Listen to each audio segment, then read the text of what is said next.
Thank you. Don't forget to send me everything if you haven't already. Sure. By the time we're done. But Flourishing by Miroslav Volf. He is a professor at Yale University, and I highly recommend it. How do you spell his Yeah, name? you gotta spell that one. That's Miroslav, Miroslav, MIROSLAV. and his last name is Wolf, V-O-L-F, V? V, Wolf, V-O-L-F. Miroslav Volf. What country is he from? What used to be Yugoslavia, And the book is called Flourishing. Flourishing. Why we need religion in a globalized world. Wow. Was it a good read?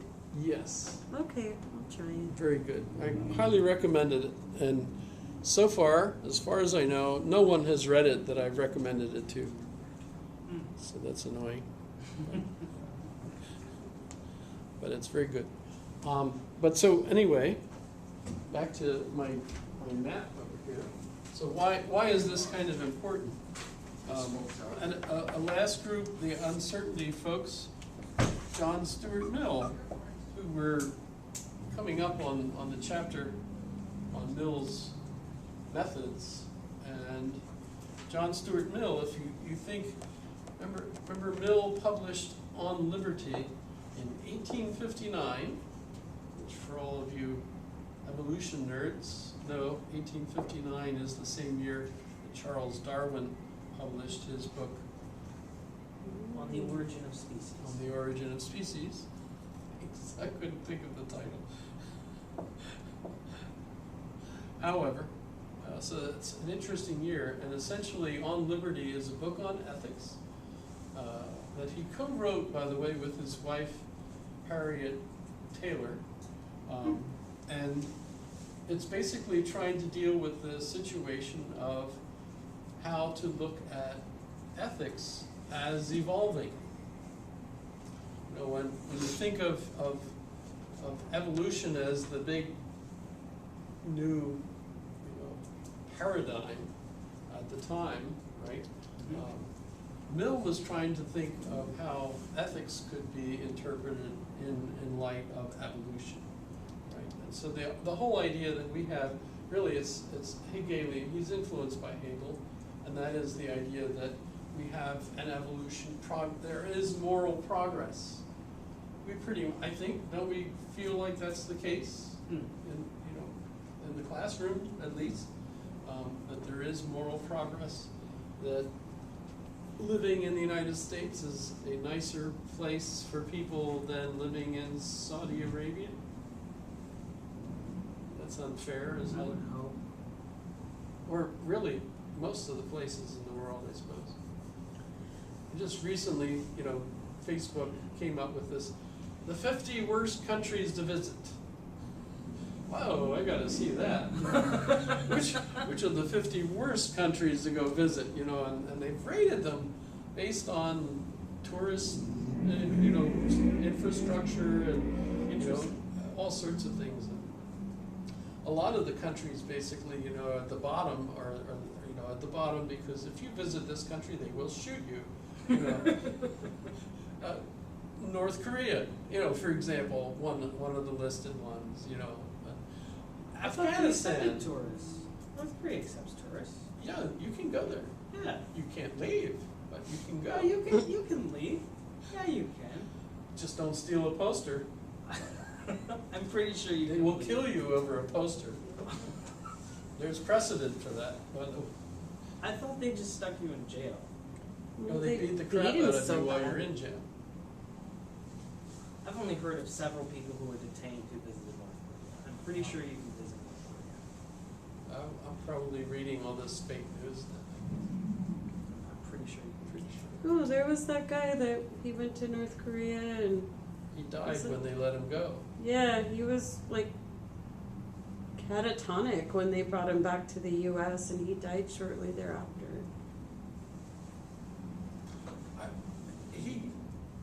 shoots his uncles with great big cannons.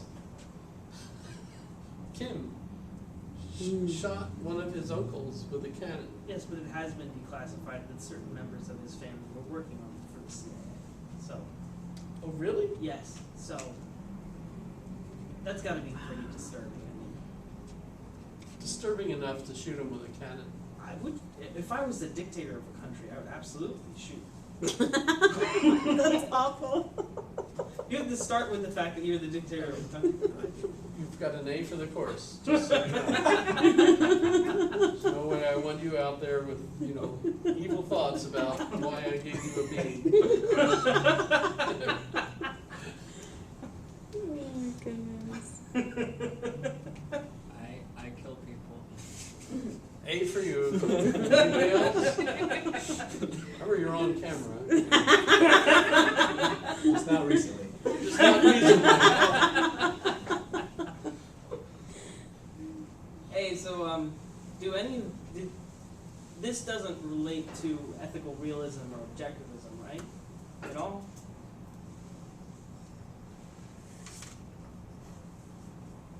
Well, these folks certainly think that God exists Right.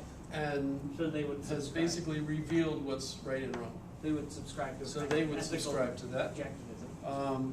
I Philip think of certain Stoics. certain Aristotelians would certainly say that there's objective ethics in the sense that what gives me a sense of flourishing. I've heard a moral relativist argue for ethical realism, which is a kind of objectivism. Well, I would certainly say that these are utilitarians. Utilitarians. We might also say pragmatists. Americans are pragmatists, and that's a kind of utilitarian. But the thing is, just like with Einstein's theory of relativity, that doesn't mean that there's no truth. It means that there are complex systems within which a particular model where there are true and false statements, right? But what you need to know is which model should you use in any particular situation. So there might be different models that were more appropriate. But the reason they're more appropriate is because you'll be more successful using that model in accomplishing your goals, Right. right? And so just because, in a sense, it's relative, it is, depends on the context, doesn't mean it's not objective at the same time. It's just that it's more complex. Well, the argument I heard actually went along the lines of, you don't have to be certain of what moral presuppositions are to have some kind of certainty about whether or not they exist.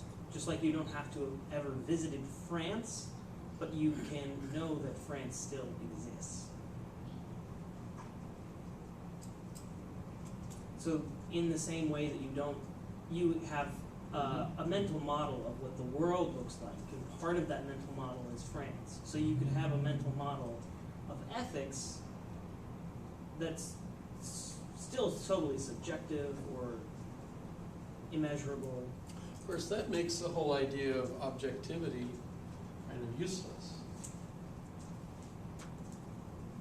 Perhaps, perhaps not. It gets back Because to how you most people that define. use it feel like, well, there is a real God, and God really said, "Thou shalt not kill, thou shalt not steal, thou shalt not have sex with your neighbor's wife." Well, you could still say. Having sex with him must be fine.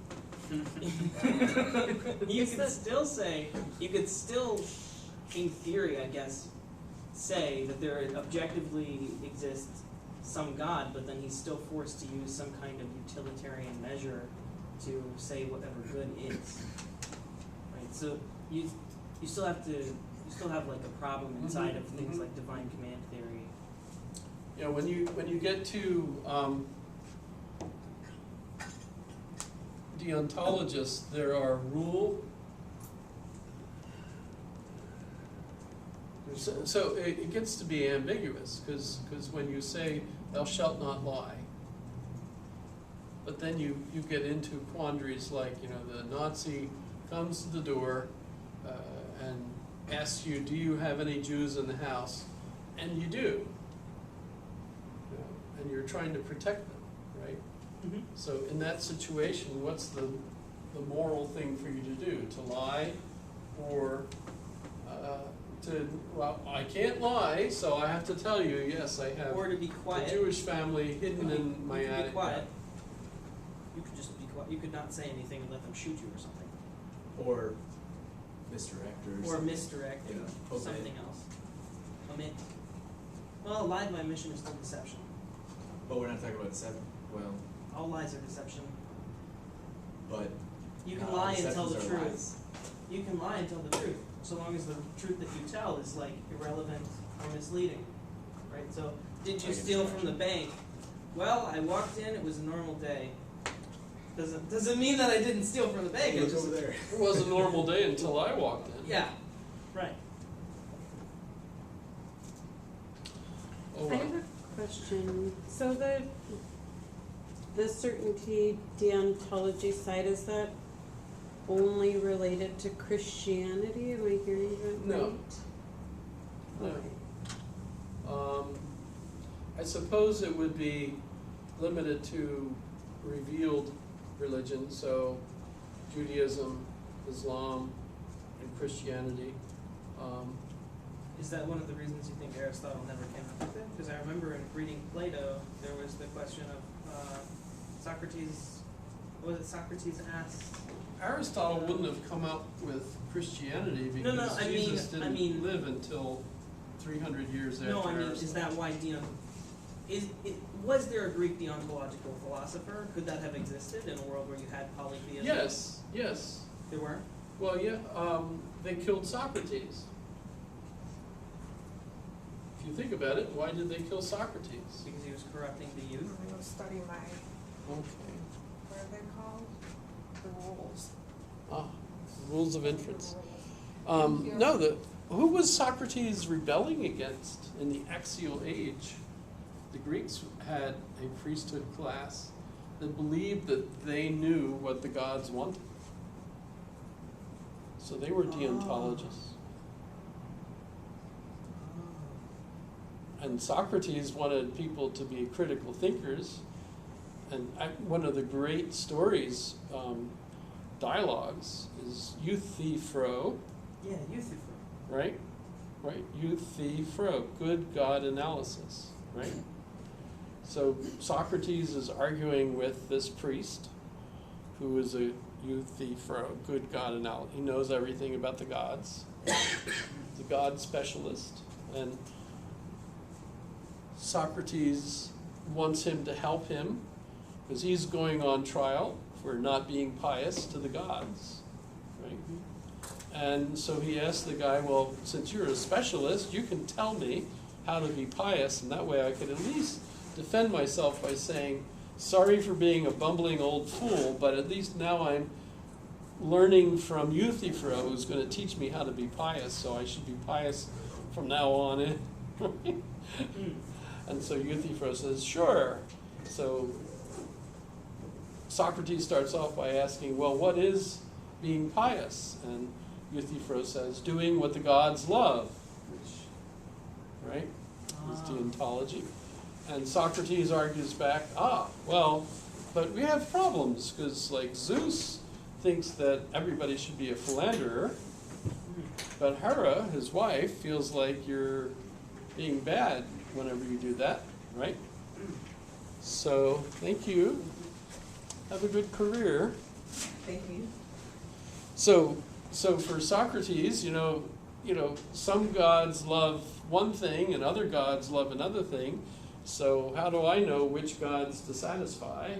Right. Well, that's the problem when you have a whole pantheon, right, of Right. gods, right? So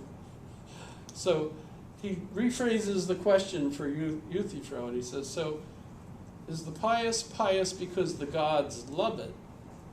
Or do the gods love the pious because it's so pious? And Euthyphro gets upset and walks off. Isn't that the same problem with divine command order? Does God have the rule because the rule is good, or Exactly. is the rule good because God said so? Yep, yep. In other words, are the gods kind of, they're the ones that pick what's good, you know. And it's dependent on not really that there's objective value to what they pick.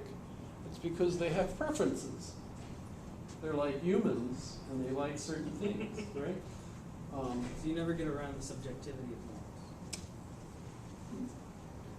Well, you know, on the other hand, can we rationally figure out what the good is? That kind of stuff, you know, leads into Plato's whole attempt, right, to do that.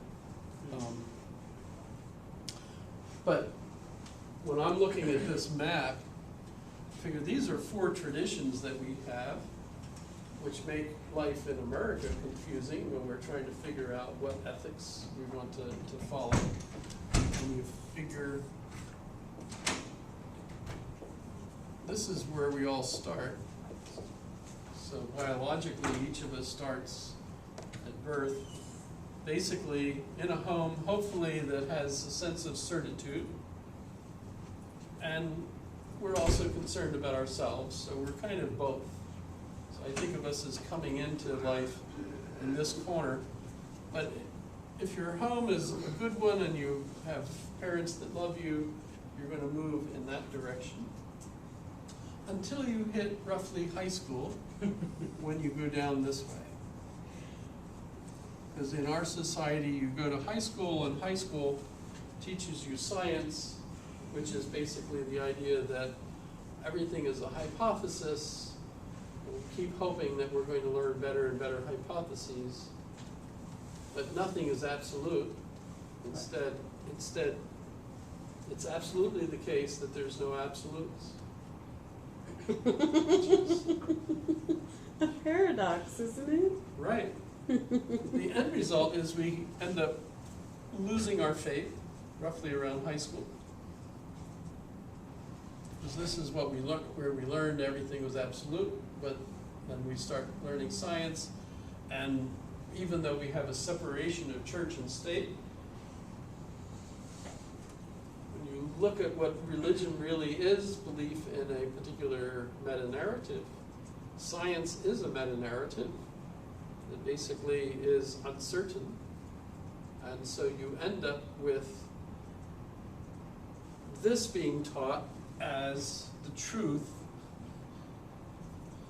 And you find that, as many conservatives feel, that our school system basically is in conflict with conservative values. It certainly seems to be true, right? Depending on what you mean by conservative values.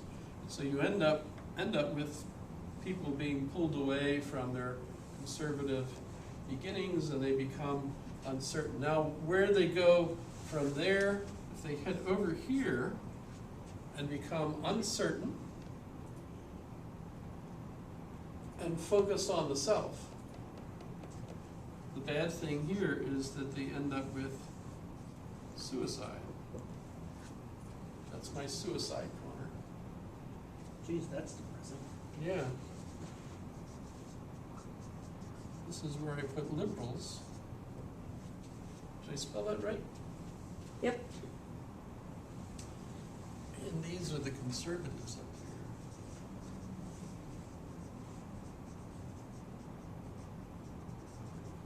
Are you sure conservatives wouldn't go on the I side? No, they're pretty communal. Why would you here. think? Well, this is the community. So they're concerned about the community. They're a group, not like out for themselves. Are you sure? I Well, guess it they're out depends for the on group. what I it is. shouldn't have to pay taxes to support, like, that to me is an I don't I know. statement. They're not worried Well, about but the they we. usually argue that because they believe in Keynesian economy, which argues, am I getting it? Where's that Hake? No, that's Hake. It's Hake? Okay, That's Hake. Keynes is the one the state should spend money. Hake is the one that, no, it shouldn't. Haig is the Haig in the Swiss, context Swiss. of Reagan is anti-Keynesian. Hayek, Okay. in his real life, wasn't. I of used course. to They know lived at the which one same was time. which, sorry, I'm and they getting knew old. each other. I remember the dichotomy between the two of them. Yeah, yeah. Um, Keynes is during recession, but- sticky wages. But what they're arguing for the conservative viewpoint is that the economy will be destroyed if the government becomes, because the government itself isn't capitalistic, it's the opposite of that, right? No. Yes. Yes. I mean, Yeah, well, they're. in a yeah, 'cause- conservative ideology, yeah. Because Conservatives aren't against taxes completely. They're just against big government, like big taxes. They still believe in taxes, but not. So they don't want no taxes, but they do want smaller form of taxes versus all government controlled. I disagree. Well, I that- know I mean- lots of conservatives that are for, that say, I'm anti like big government. Thank But you. they don't mind having 55% of our national budget spent on defense. And what is defense? It's not a state issue, that's federal, that's a federal government branch, right? So they're Yeah, okay with there's the definitely majority of variety. our budget being spent on And then there's defense, the but not libertarians. 5% being spent on public assistance. well, there's the difference between ideology and actual practice, right? So if I'm a conservative, what I tell myself is going to justify my beliefs, just like if I'm a liberal, what I'm going to tell myself is going to justify my beliefs. So, for example, if you look at the policies conservatives talk about when they're increasing military budgets, it used to be, or at least under the Obama administration, right, they would criticize things like the TSA and say, oh, well, this is just security theater, it should be privately owned, like it used to be. But when they're in power, they don't necessarily do that. Like, right now in Alaska, Governor Dunleavy is arguing that the university should not be state supported, that it should thrive on its own, basically. Even though it's a part of the Constitution, which lots of conservatives love to tout, my Second Amendment rights are a part of like the U.S. Constitution, not the state, but still, it's like same, I don't understand. Well, I'm there's for this Constitution, but I'm not for this one? so Or I'm only for the there's parts that suit me? ideology, there's ideology, and then there's practice, right? Only one So constitution? That's what I was mentioning. Wanted to clarify. there's ideology, They and copied, then there's practice. I forget what state, but maybe it was a couple, but when the Constitutional Convention, the Vic Fisher, who's the only still living member of that, they copied like a couple of others and tried to make it nice. But we also, of course, have the federal Constitution. We have to jockey the two of them together. I think there are conflicts between So, them. our Yes, state there are Constitution, conflicts. The But conflicts the are point usually of- resolved by the interpretation of the 14th Amendment. It's like a catch-all. No, the 14th States' Amendment rights. is the, how did that one go? Someone got that one. Well, the But confliction, like, basically it's called the incorporation. So you incorporate parts of really the amendments into state constitutions. Do you have any questions before you go, or are we good? Okay. Thank you. Appreciate it. Have a good summer, good career. our state constitution was actually written at UAF. That's interesting. Yeah, and it was put into the state constitution that the state was mandated to provide higher education through the University of Alaska system. So, I mean, I guess what I'm hearing you say by ideology versus the other thing is, So- what are your words versus what are your actions? Right. So let's say Your beliefs. I'm a The conservative. way this and- whole conversation has devolved, basically, is exactly my point. That when you look at our society, we've got this cultural tradition all the way back to Aristotle, we've got the utilitarian point of view, which really isn't started with Mill, it's really the same as the Epicureans, so that's a Roman point of view. I don't know what a utilitarian is. Is that like something The is only principle- as valuable The as. principle of utility. Have you seen the new movie, The Crimes of Grindelwald? Yeah. Grindelwald is a utilitarian. And J.K. Rowling has had it out for utilitarians since she started her book series on Harry Potter, because Voldemort was a utilitarian too. So, I thought Voldemort broke a bunch of rules then. well, utilitarians don't have to follow rules. You do if you're a rule utilitarian. Yes, but you don't have to if you're not a rule utilitarian, which Voldemort's clearly, well, he might have rules. Kill anybody that gets in my way. Would the anarchists be in there? Here? Yes. Can anarchists be Well, utilitarians? the principle of utility is the greatest good for the greatest number. So that, yeah. So in all situations, I'm supposed to, as Grindelwald and Voldemort, you know, for the greater good, right? That sounds like anarchy, actually. Well, Mm. Because would it be in that corner then? The for the eye. On this corner? Yeah, it would be like a group thing. Well, this is, it can be group or yeah, I mean, if, anarchy's the a thing flip. about uncertainty is So you is it- don't know. So it could be a group thing or it could be not. So it actually depends. So Max Stirner, I would consider as an anarchist who would be in the individualist category, and then like your typical anarchist would probably be in the communitarian category. So like the person who killed. Who's the guy? The guy who This killed. is, by the way, German this is and just started, my like, cognitive World War map. You can make War your II. own, Or whatever. use whatever There was directions some. you like. Okay, so the Serbian states were like all broken up. And So- there's Just this these man ideas are who usually joined so World hard War to- II. To That guy. organize. He was an anarchist. He thought that by killing I- this one German. I guy, just was confused about like he would- why because he would conservatives were rise on the up we from side when German most oppression. often what I see is I put conservatives Right, so don't it was seem it very was a interested in communitarian. community. Like they seem more interested in perpetuating their own ideals, but not for the sake of It's definitely the greater good, if that makes sense. all everything right.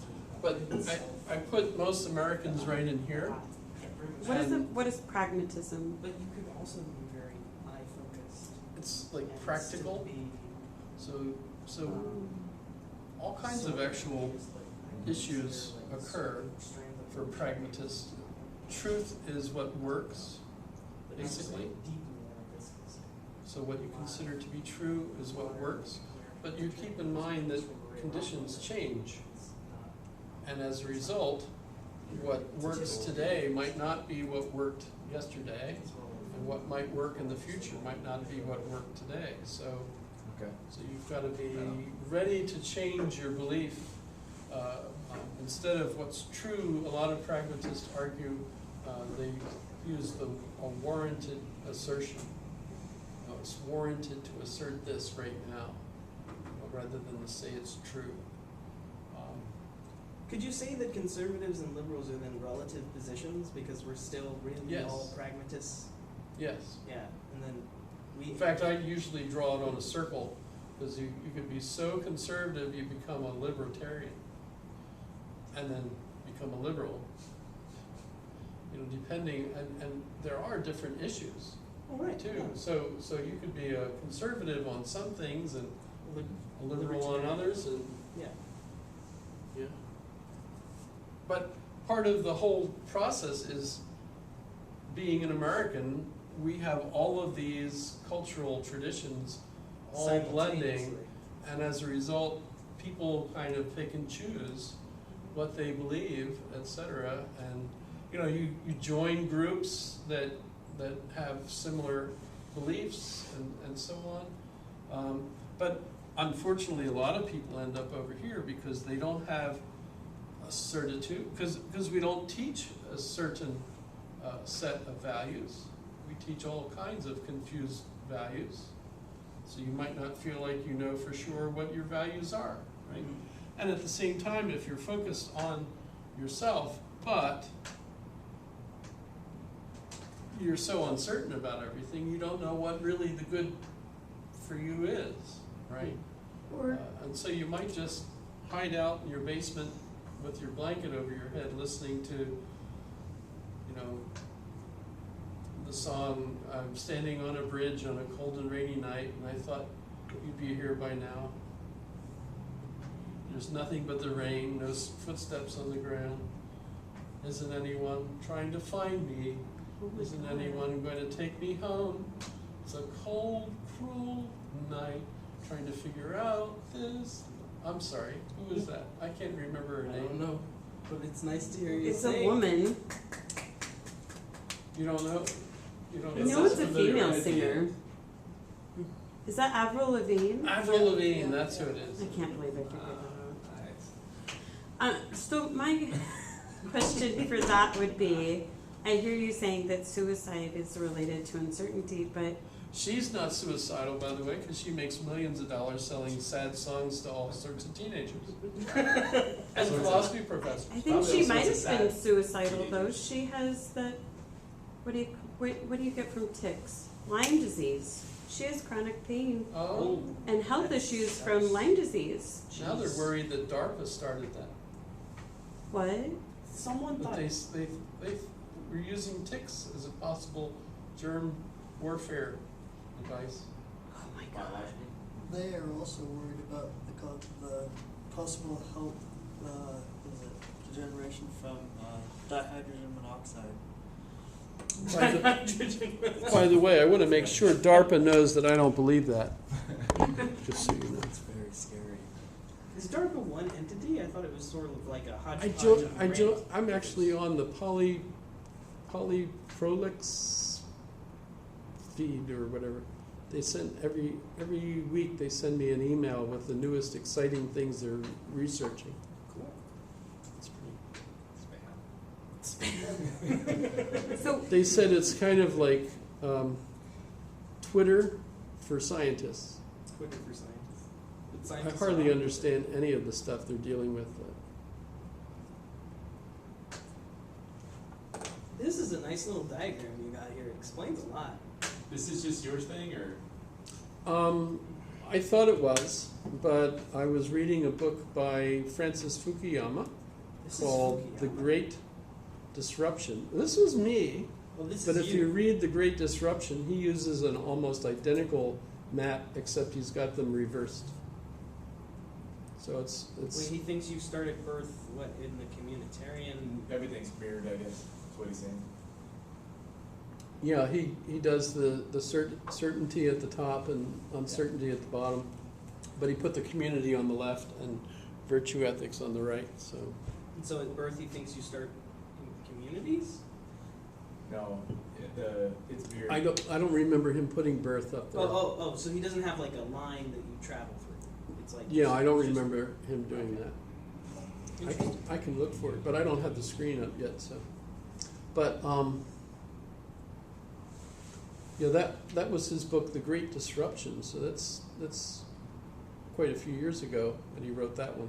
The most recent one he did is Identity, and that's really good and short. Really short. And he wrote it after Trump was elected. So that's what kind was of his interesting. name? Is it about Francis Fukuyama. Oh jeez. Fukuyama. It's a good American name. How do you spell that? F-U-K-U. F-U. It's Francis with an I.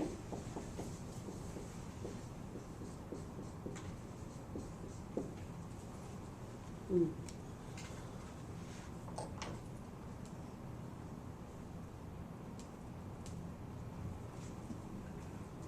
But yeah, I can plug in lots of stuff into that. Whatever. Really? What else can you plug into that? Well, I can put Jerry Prevost here, except he's retired now. I That usually- doesn't make him any less conservative. I usually put him up on the top there. I don't know, when you're retired. But you when do quite a I bit think social of security. him and the Pope, and normally what I was thinking of was like Pope John Paul II, well then it became Pope Benedict, now it's Pope Francis. I still would put them Francis is- there because of their ideological Certain. position, Francis isn't liberal? No? Francis? Maybe He's the Pope. kinda. Yeah. Like he wants How to take liberal care can of you the be, poor, you but know? gays aren't welcome. Can't really. Oh, okay, that's not very I know No. To Change the Church, which is a book by Ross Douthat. He argues that Pope Francis is an Arian heretic because he leaves too much up for individual bishops to decide for themselves. Including So all this those is- child this is- molesters. And that's his way of trying to avoid, Having to deal. conflict, all the various conflicts. Yeah. But that also makes him an Arian, which that's the same heresy that Mormons have, for example, Gnostic heresies. Wait, I thought the Catholics had the Gnostic Gospels. The Gnostic Gospels are considered They're not part of the Apocrypha? apocrypha, huh. false writings, according to the Orthodox. But the But- Catholic Bible looks different, you know? Like there's different books in it than the traditional one you'd find in like a hotel. No, I don't think so. Yeah, The I'm Gideon like Bible? 80% sure. I mean, there's different. The Gideon Bible is more Protestant, no? Like if you look by the list of individual Well, books. if it's the in book, English, different, it's no? Protestant. Remember, the Catholic Church didn't accept that, but when everybody started reading them in English, then of course they had to come up with their Wait, own was- translation. Is the church in England Protestant? Yes. So it's Anglican in England, but it's Episcopalian in the United States. But the King James Mhm. Bible was a Protestant Bible. Oh, Is Protestant. is it? Oh. Huh. The church believed you had to read the Latin Vulgate to Right. be reading the correct Bible, which actually was false because the original Bible was It's in in Hebrew and Greek. Yeah, it's a. Well, Jerome translated it into Latin. Saint I thought Jerome. the New Testament was all Greek. I thought the Septuagint was only Greek. It was, It- but Saint Jerome translated the Hebrew. He didn't use the Septuagint. He used the Hebrew. Hmm. And he used the Greek New Testament. He translated it into Latin for the Latin West, Hmm. and that was the one that the church considered the gospel, the Bible, until this around the time of Thomas Hobbes and before, when they all started translating that was actually the time of Shakespeare too. Right. Right. And so you end up with Martin Luther, I guess, is the official first one with the German translation. But then you had a couple folks translate it into English and get burned at the stake for it. But then it's accepted by Is- King James, but actually it was Elizabeth. James died, so Elizabeth was the one that When we say that, was available when it actually finished. when we say the Church in England, that's also sort of wrong, right? Because the Irish were all Catholic, and they're still sort of in England. No, they're in Ireland. They're in Ireland. Okay. Northern Ireland is a problem because there are Episcopalians, Anglicans, and Catholics there, which is why they had all those troubles. And they might again, by the way, because if Oh, really? Brexit happens, Ireland didn't vote to exit the EU, and they're still in the EU, but there's a border between Ireland and Northern Ireland, which is part of England, and there's no barrier. And so if the English go through with their exit from the EU, they're supposed to build a barrier to keep the Irish from crossing over into Northern Ireland without showing their passports, etc. And that's what caused the wars, the troubles before. Because there's no way to fix that. So that's one of the problems that Brexit is going to cause. That's bad. There was like a war only like Oh yeah, 90 years ago? yeah, the With, IRA. like, actual tanks and guns between the Irish and the British? Yeah, Jeez. they still have very poor feelings. Yeah, there were bombings or something. I'm not familiar enough to know, but I'm pretty sure there's terror attacks all throughout the 20th century.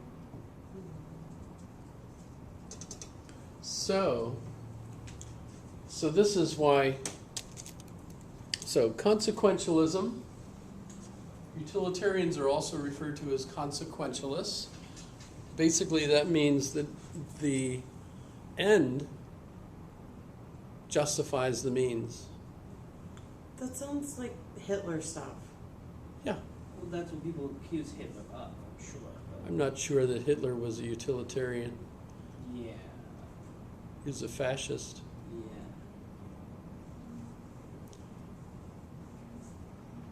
However, but consequentialism, yeah, that's so the end justifies the means. So you can do bad things if it's for the greater good. Again, What's the opposite of that? deontologists Oh, okay. would be the opposite. Well, at least I know where I stand. So Kant basically would argue that you should not use a person as a means to an end, but instead always treat them with the respect that they deserve as a person. So no torturing someone to get them to tell the truth. Even if it will save. I feel Millions. like conservatives and liberals need to be switched then. Okay, But other than that, I agree. you can do that. You can just go out there and preach and tell people. What's that? No. Straighten it out. I think she means that liberals are deontological. Oh, you mean I should change them Yeah. on my Yeah, map? because The you will- liberals should be Because of, there are issues, for example, like liberals will say, we shouldn't have the death penalty because one innocent dead person is far worse than never killing those who deserve it. Right? Well, That- the that problem seems with deontological. extreme liberals is that they believe that the worst thing you could do is harm another person, but they That's don't know how libertarian. you could help anyone. I mean, that's So a this libertarian problem. this is not a happy place. That's a libertarian They're very problem. depressed That's a libertarian because they want to help everybody, but at the same time they're not sure what would help anybody. In fact, what's scary is, the liberal attitude is one of the reasons why the population has grown since I was born. I mean, the population when I was born was a little over 1 billion. Now there's at least 8 billion of us. That's in one lifetime? It's your fault. It is. And you think it's and because I of think liberals that, though? well, the liberals feel like we should do everything to help humans flourish. Yeah. Versus And the it's trouble not like is, open well, borders. but I'll say, come on, we'll take care of it. Versus like, well, maybe we don't want to wreck the economy and there should be some order to this. yeah, and if you're into the Malthus, the Malthusian, right? You've heard of Malthus, No. Malthusian. So Reverend Thomas Malthus was a predecessor of Charles Darwin, and one of the influences on Darwin in his day that convinced them that evolution was an issue, a thing, because he argued that people reproduce at a certain geometric rate, but the food that we produce to eat can only grow at a certain pace. That's this is like a population. arithmetical, Yeah, right? yeah. And so the end result is what you have is these cycles where you have enough food to eat, so people reproduce at a greater rate, but then there's too many people for the supplies, and so you end up with famine and plague and wars and all these things, and that brings the population back down to where we now have enough to eat, and then the population starts to grow again, and then you get to the point where you can't feed everybody, and so you keep going through these Malthusian cycles, which a lot of people feel like they've been disproved because modern technologies have enabled us to feed way more people than he ever predicted. He thought, I think it was something like 500 million people would be the maximum Carrying population load. But remember, that was 1750 or something. So It could have been possible Malthus. that in 1750, Reverend Thomas Malthus. it could have been possible that in 1750 there did not exist the technology to have 8 billion people. Right, Of course. right. Yeah, But- so but maybe he was right. The British, in that narrow sense. the British actually, when faced with the Irish famine, they could have fed the Irish with food growing in Ireland, but they thought that that was dumb because this is just God punishing them for having too many Irish. And so the British sold the food that the farmers owned elsewhere in order to profit from it, even while their Irish citizens were dying of famine. And of course that was also the kind of like what happened in the Ukraine reason under for the Stalin. immigration to America. Many as slaves, actually. Really? Mm-hmm. The Irish were, a lot of them were slaves, sold into slavery. Wow, that's disgusting. What they discovered, though, when they had Irish slaves, was that their average life expectancy as a slave was 2 years. And they didn't work very well.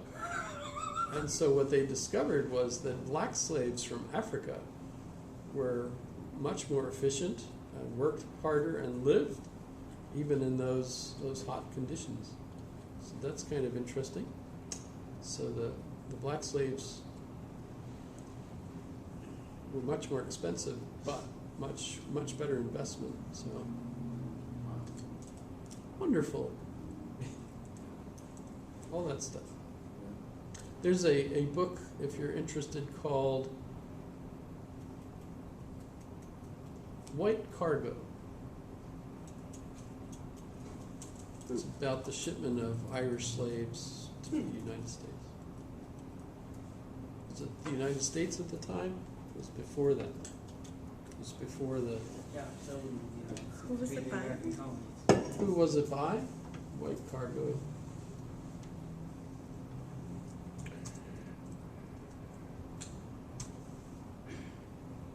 Forgotten History of Britain's White Slaves in America by Don Jordan, Jordan.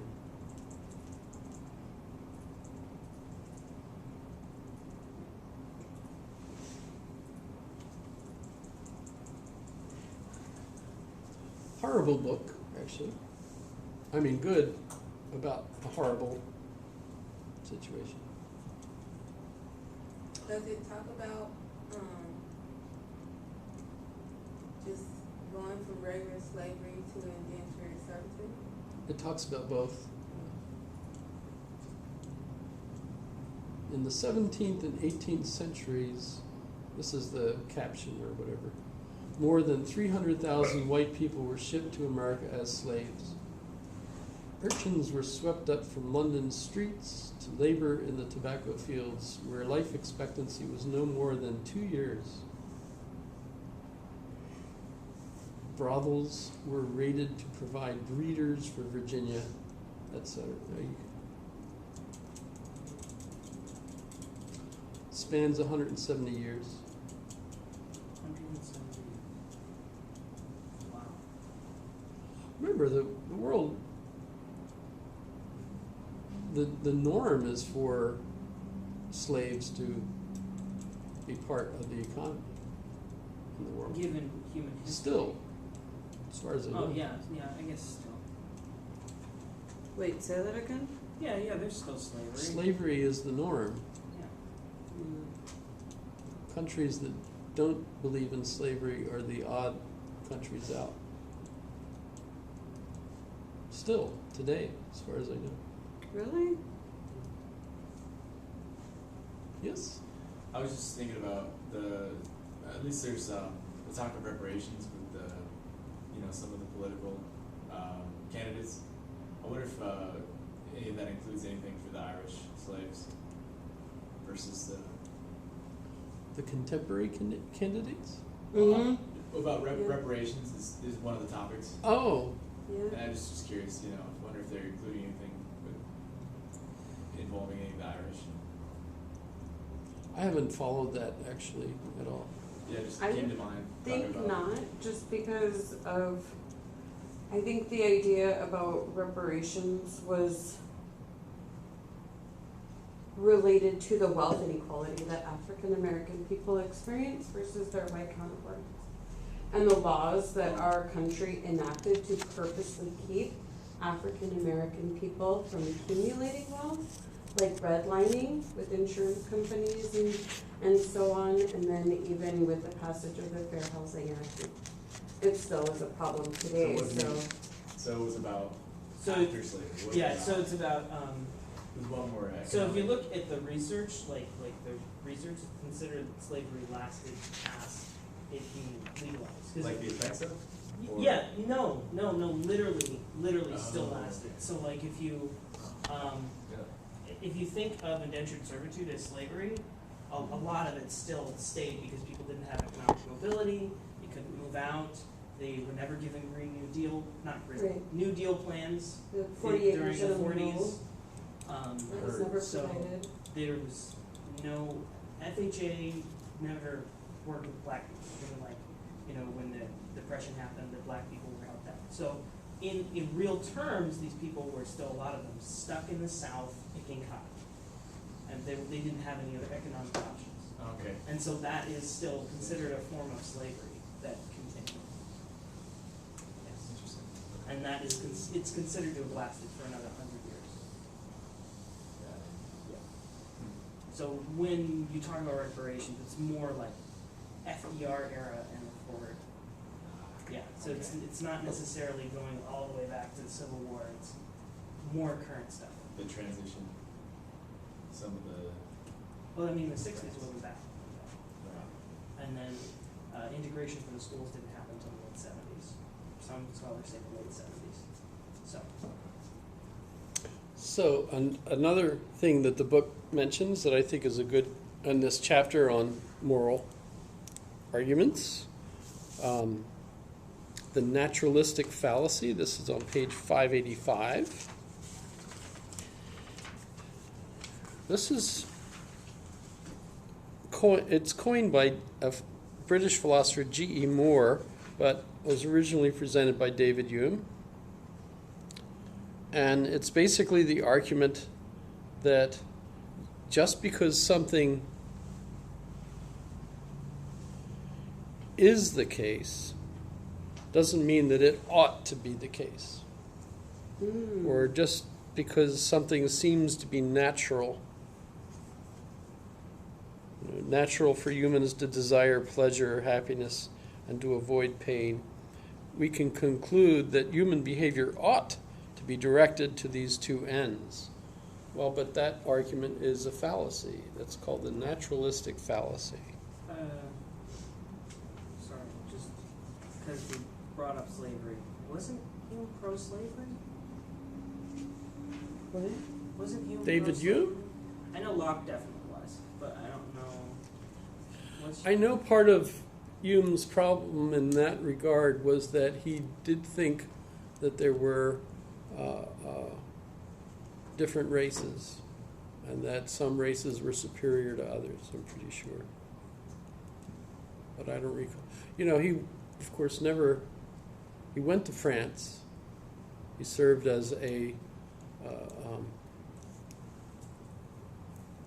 a gentleman aide to an officer in France, but I think that's the only trip, the place he went to. So even though he died in 1776, so if that He place died is, in 1776. he died in 1776. Wow, that's crazy. But he was Scottish. And they certainly didn't have slaves in Scotland. They were too poor. Sorry about that, but that's, you know. So that's kind of, pretty sure that's, maybe there are some, well, some of the lairds might have had the equivalent. I mean, you know, the people that lived on the farms, they basically treated them like slaves. Leftover. You're talking about like leftover remnants of feudalism at the time, like. It wasn't left over. That's the way the system worked. Oh, in the 18th century there was still feudalism. I guess that makes sense. Yeah, the Scottish lairds kept control over all the people on their property and kept them living below what we would consider poverty today. I mean, they lived in grass huts in cold and miserable conditions, and Jeez. My wouldn't let them have very much to sustain them because My it little wouldn't sister sell was it. just in Cambodia, and they have better housing than that. Oh, They yeah. live in trash, but it's not grass huts. I'm pretty sure some of the Highland homes were just grass huts. That's not only there. That's Iceland. If you ever want to read an absolutely horrible book, read a book called Independent People. Independent People. You're just a book list. You're like a living book list. What was it called? Independent People. By who? You're just a living By book list. Haldur Laxness. What the? How would you spell that?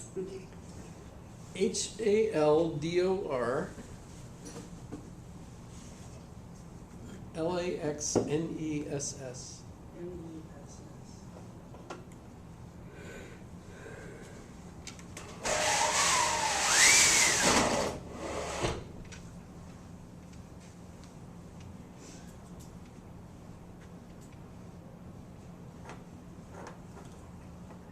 I think I turned it on.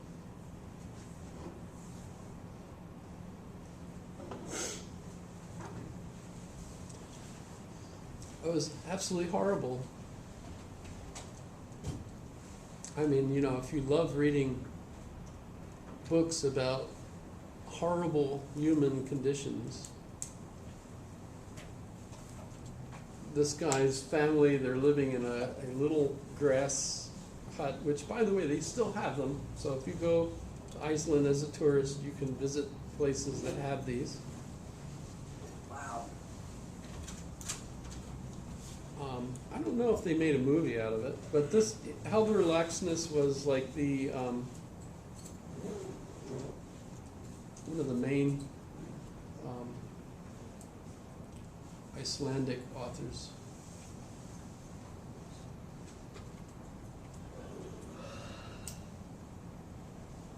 Nobel Prize in Literature, 1955. So it's not my fault. Thank you. Thanks. Send everything in. I'll email you. Thank you.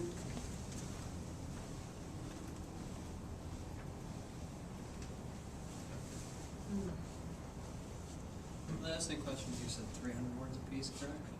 Oh, Is that I don't, correct? you know, as long as I get essays, that's all right. I basically get the email and I go A for you Cool.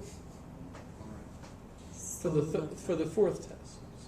For This the is third fourth, test. right? Ugh. Pardon? I said That was miserable. this one was the fourth. Did you right? do it? The Yeah, final, I'm done. correct? Well, I Right. turned The it third in. one was the It's hard. Yeah. proofs from symbolic logic. It's really, really hard. The second one was the Aristotelian syllogisms, and the first one were the essays. Close, but like, you know, Okay. everything wants to come together, it's just not.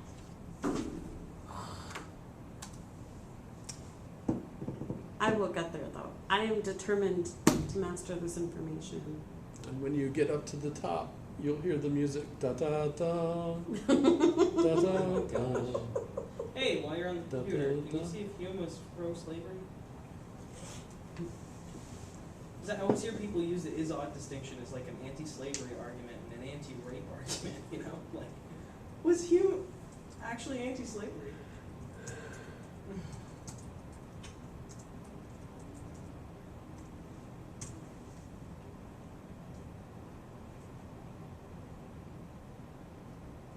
Well, the use of the slave of the passions, that was his argument that reason is the slave of the passions. So when we look at these logical arguments, when you get right down to the premises you believe in certain values which you grew up with. And so you can use reason to argue for those values, but when you get into a conflict over other people with different values, your reasoning doesn't help persuade them to give up their values, and their reasoning doesn't help you give up your values, right? So you're basically in a quagmire because when you get right down to it, reason doesn't help. Yes, but people you're- have taken that statement to generally mean that emotion and logic are different things fundamentally. Which is Yeah, I don't think Hume kind of actually not- thought that though. Yeah. Yeah, but he basically, a lot of people misuse him, I think, today, because they forget that he's not really a contemporary. He's a man of his times. Was advanced for it, but he and his, I guess, best friend, oh gosh, I can't think of the economist, the one from, Adam Smith Adam Smith, yeah. on The Wealth of Nations. Right. He wasn't pro-slavery. I do remember that. Adam Smith is not pro-slavery. But they were good friends. Adam Smith was a little bit younger. He was in Cambridge or Oxford, I don't remember which. He was about 10 years younger than Hume, but it was while he was there that Hume came out with one of his books, and Adam Smith was carried it around with him all the time and got in trouble because the professors at the university didn't like Hume. He wasn't supposed to be reading that trash. So that's kind of fun. Really? Hmm. Huh.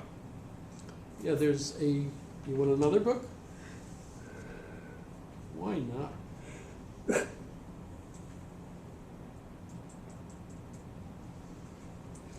Professor and the Heretic? Is it the Heretic?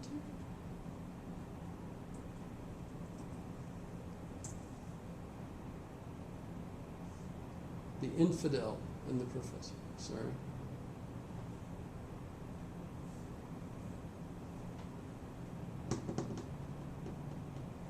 This one's relatively new, I believe. Rasmussen.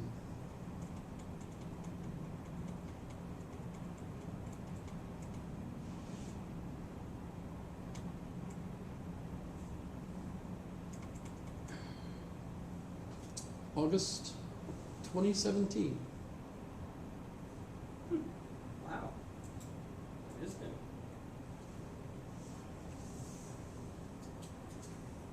David Hume is the one on the left.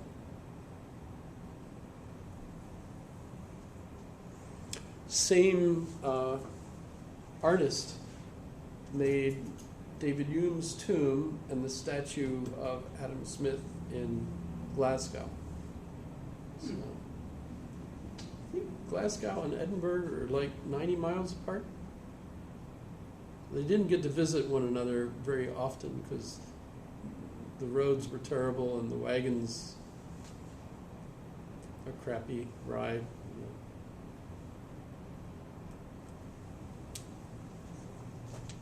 But the naturalistic fallacy, that's kind of important. That's the way we think today. Just because a situation is natural doesn't mean that that's the way it ought to be. And you think, well, that's a real switch from way back in medieval days and the Aristotelian way of thinking, and that God kind of created the world this way, so it ought to be that way. So the way people behave, that's the way they ought to behave, basically. It doesn't sound right. But value judgments cannot be logically derived from statements of fact.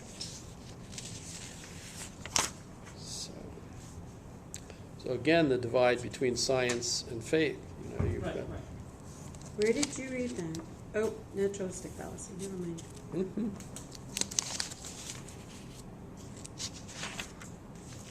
So that's all fun.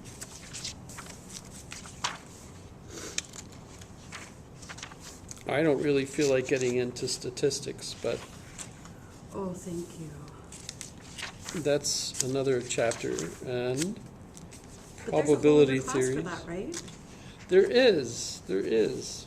You can take statistics, and they do, I'm sure, a much better job on that. But there are all kinds of interesting rules, things that you could look at. It also talks about Mill's methods, which is kind of important. But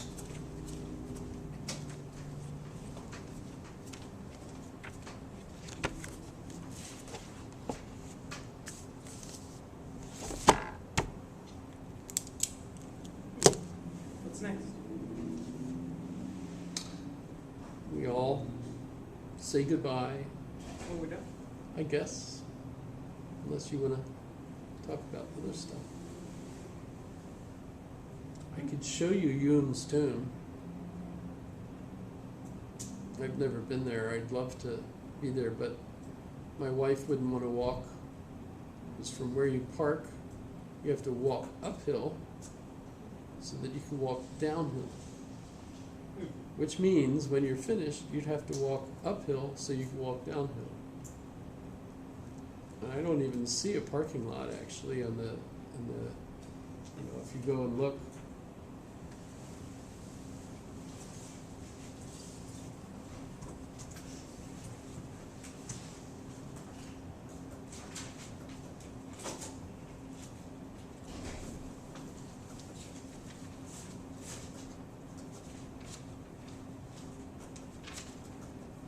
That doesn't look like it.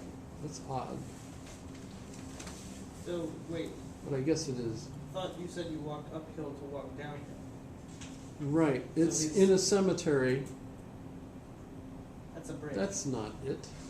Where, how did that happen? That's a bridge. Is this an advertisement or what? VisitScotland.com. Um,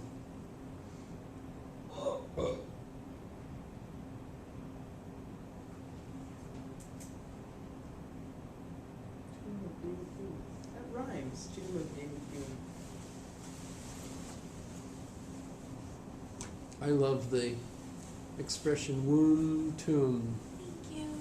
Thank you. Have a good summer, career, all that stuff.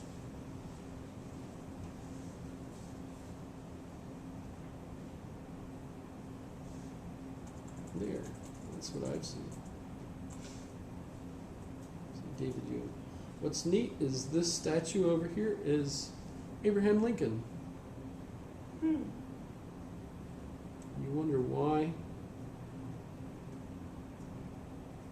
Why? Yeah, There's the architect, Robert Adam, is the one that, I believe, he's also the one that did the statue of Adam Smith. Interesting.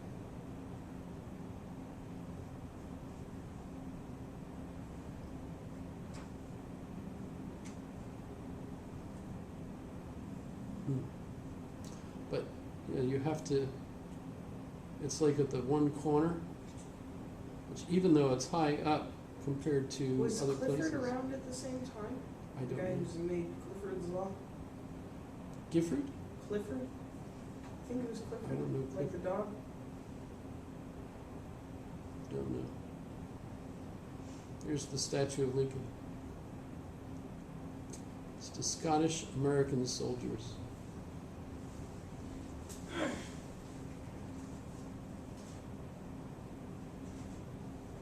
Did the Scots who died in the American Civil War?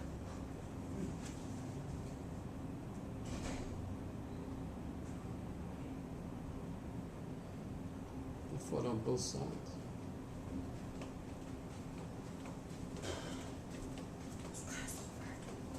I guess so.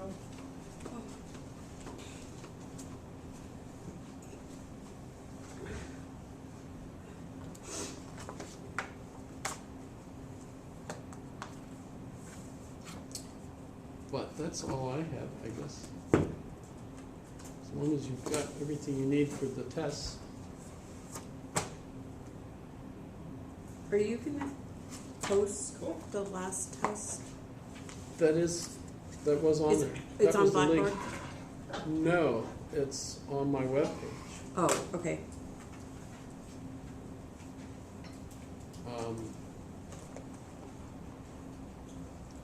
I'll show, if you go to the syllabus. Yep.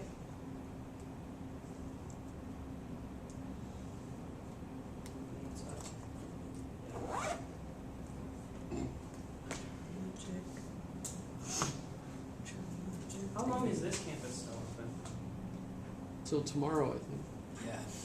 Oh, wow. No, I meant like the building before they lock it down. Well, we only have it until the end of July. No, this building opened tonight. Oh, tonight, how Yes. late is it open? 10 probably.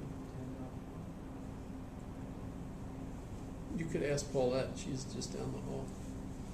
I If she's know, still but there. then if I ask her, then she might be looking for me when she closes it down or something. Whereas if I don't, then maybe she won't know I'm still here. I'm trying to work on a computer. Oh, but the lasers are still operational after she locks everything up and you get decapitated if Good you try. move. Double lasers. Laser We beam. can't even afford to eat little lasers. There's a laser defense system. That had no impact on the budget at the university. So there's the Legal link. arguments, moral arguments, statistical arguments. Did we go over that? No, I got tired. Oh, okay. Think- I don't have any on the test either, do I? Okay, well, that's good. I went over those, that. I want to ask you about these. I think I'm seeing them correctly. Somebody studies harder than everyone. Including themselves. Someone is more logical than everyone else. That's not a librarian. Those Or is it? C had the librarian. Oh, okay. Yeah, I think that's. I'm pretty sure that's what it's saying. And then nobody is more logical than a librarian. Oh, so we just have to translate the statements? Yep. Mhm. Oh, that's cool.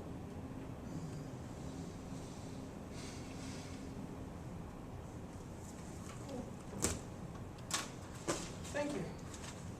Thank you very much. This was very interesting. I'll try and read all those. I books. like it, but that's, oh, Do you teach any other philosophy classes? I do.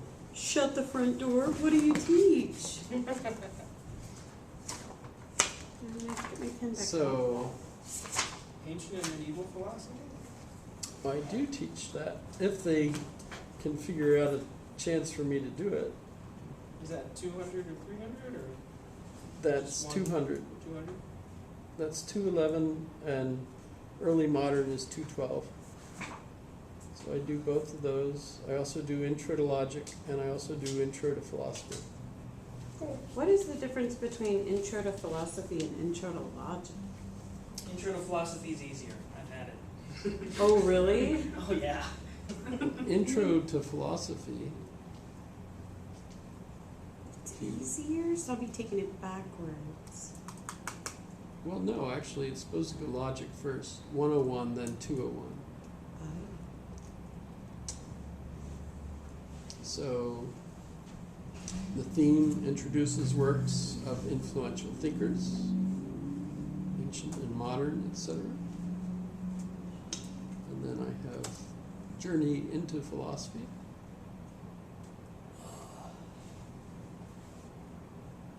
But all the exams are essays, and they're totally subjective, so as long as you send me enough words, you get an A.